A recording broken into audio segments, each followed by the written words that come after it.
ትንሣኤን ስናስብ መረዳዳትና አብሮነትን በግንባር ቀደምትነት እናነሳለን። በተለይም ደግሞ አቅመ ደካሞችና የኢኮኖሚ ድጋፍ የሚሹ የህብረተሰብ ክፍሎችን ማሰብ የበዓሉን ትርጉም ከፍ ያደርገዋል። የትንሣኤ በዓልን ምክንያት በማድረግ በ4 ኪሎ በሚገኘው የመጀመሪያው ተስፋ ብርሃን ምገባ ማዕከል ደማቅ የማዕድ ማጋራትና ጾም የማስፈሰክ መርሃ ግብር ተካሂዷል። በዚህ በጎ ተግባር ላይ ከፍተኛ የከተማና የክፍለ ከተማ አመራሮች ተገኝተው ከአረጋውያንና ከአቅመ ደካሞች ጋር በዓሉን በጋራ አሳልፈዋል። ማህበራዊ ፍትህን ከማረጋገጥ አንጻር 28 የምገባ ማዕከላት በከተማ ውስጥ እንዲቋቋሙ ተደርጓል። በቀን ቢያንስ በአንድ ጊዜ ከፍለው መብላት የማይችሉትን ከ35,000 ዜጎች በላይ ነው በአንድ ቀን አንድ ምግብ ማግኘት የሚችሉ። ከተማ አስተዳደሩ በራሱ በጀት መሸፈን ያልቻለውን ደግሞ የግል ባለሀብቶችን በማስተባበር ማዕድ በማጋራት የቤት እደሳ በማድረግ አቅም አጠር እና የሀገር ባለውለታ ለሆኑ ዜጎች ደግሞ የቤት አቅርቦት እንዲሟላ እየተደረገ ነው። እንግዲህ 2 ወር አካባቢ ጾም ላይ የቀረማችሁት ባለፉት 2 እና 3 ቀናት ካያችሁ ከ300,000 ያላነሰ ሰው የማዕድ ማጋራት ስራ ተፈጽሟል።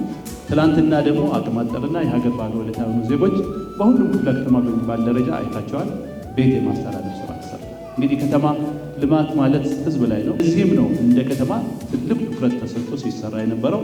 ዛሬ ደግሞ በዕለቱ በዚህ መልኩ ኦልሞስት በሁሉም ክፍለ ከተማ የማዕድ ማጋራት ይሰራል። ስለዚህ በዓሉ የሰላም የደስታ የፍስሐ እንዲሆንላችሁ ደግሜ እመኛለሁ። እንደ አራዳ ይሄ የምታዩት የመጀመሪያው የተስፋ ብርሃን ምገባ ማዕከል ነው።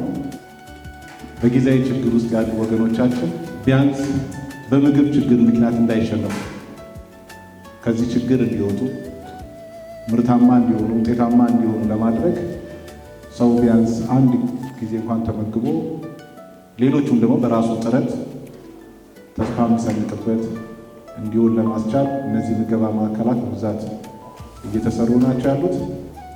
ምገባውን ማቅረብ እንደተጠበቀ ሆኖ በዘላቂነት ደግሞ ሰው ራሱን እንዲችል ይሄ የተፈጠረለትን ምቹ ሁኔታ ተጠቅሞ ደግሞ ምርታማነት እንዲኖረው ደግሞ ለማስቻል በርካታ ስራዎች የተሰሩ ናቸው።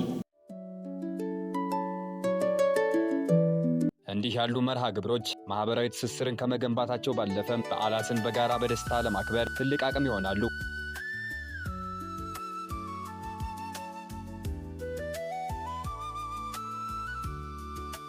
መረዳዳት የሁላችንም መገለጫ ሊሆን ይገባል። መልካም የትንሣኤ በዓል!